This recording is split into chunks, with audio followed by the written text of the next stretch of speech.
Hoboken Mayor Ravi Bala was one of several speakers here at Frank Sinatra Park this evening in the amphitheater on the Hoboken waterfront, where he was joined by activists and many members of the religious community who spoke about the ongoing tragedies that is happening along the southern border with Mexico, where immigrant children are being separated from their families. It's just been reported to me that on a daily basis there are 65 children. Think about that. 65 children as we speak being separated from their parents because of an ill-advised policy that is patently inhumane and un-American. What we're seeing is the classic definition of cruelty. We're talking about real lives of real people that are hanging in the balance. This is not the America that I know and love, and I know it's not the America that you know and love. And now I'd like to offer a prayer for all of our brothers and sisters who are being affected by these policies of family separation. Heavenly Father, Almighty, ever-living God, we ask you to watch over and bless all of our brothers and sisters and their families who are being impacted so cruelly and unjustly by these current policies. We ask you to reunite those families who have been separated, to heal the wounds of division and hatred that tear apart so many hearts in this country, and to lead all of us deeper and deeper into your own life of love, compassion, and mercy. And I consider myself one of the lucky ones because I was undocumented for 11 years. And I would say that in the current administration, I wouldn't have been able to do so. So it's very important for us to speak up and do what we're doing here today. And I thank everybody that's present today because this means the world for not just the families that are on the border, but every single family that's in the United States with an undocumented status. Now, when I came with my mom first, and my dad followed up. My mom was a professional. She was a teacher back in Ecuador. My dad was also a professional. He had his own business. But because of an economic crisis, we had to leave the country.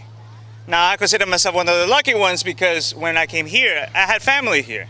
I had family that was able to petition us, and it still took us 11 years for us to be finally calm and get a green card. It took us that long, but also we have to think of how hard, I really think of myself, how hard it was for me and my family to have to leave family behind, friends behind, a lifestyle, a home, and come here into a different country. Imagine how difficult it is for people who didn't have it that easy, who don't have it that easy. I came with a tourist visa, and then I overstayed my visa. So that was the nice way of migrating. There's people that have to risk their lives for a long time in order to get to the border, and the way that they receive at the border, especially at this moment, it's terrible. I met a Nigerian man by the name of Peter. And Peter looked at me and he said, "You're my guardian angel." And I did one of these. Who was he talking to?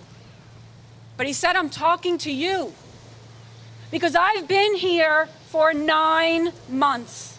And you are my one and only visitor. And today, this very day, I got my asylum." So I looked at him and I said, "Where are you going to go?" And he said, "I have no idea." Now it was about 5 o'clock in the afternoon, and when I walked to my car, I thought about Peter walking out of that Hudson County Correctional Facility on routes 1 and 9 in the middle of Kearney, not knowing a single soul.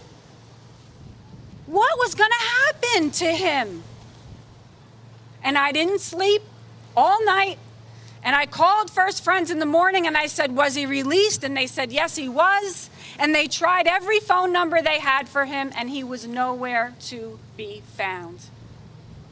So like many people before Peter and many people after Peter, he walked out of that Hudson County Correctional Facility and disappeared.